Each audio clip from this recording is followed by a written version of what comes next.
জবা ফুল নেই এবং বাগান নেই বললেই চলে। আপনাদের একটা জিনিস বলেছি, যে জমিতে এই ঘাস হয় না সেই জমিতে গাছও হবে না।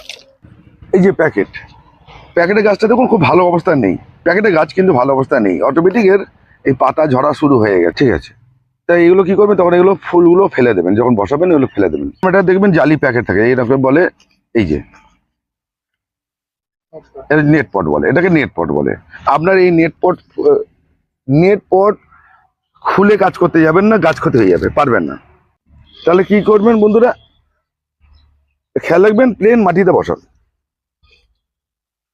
এই মাটির নিচু এইটাকে এই নেট পটটাকে আরো নিচু করে দিতে হবে, দিয়ে বসাবেন। নেট পট অনেকে বলে, মন্তব্য করেন যে নেট পটের জন্য আমার গাছ মরে গেছে, এটা ভুল ধারণা। এই জবা গাছ আর গোলাপ গাছ, প্রচুর রাহুর গাছ বলি আমরা, প্রচুর খাওয়ার পছন্দ করে, প্রচুর ফুল দেয় যেরকম, প্রচুর খাওয়ারও লাগে।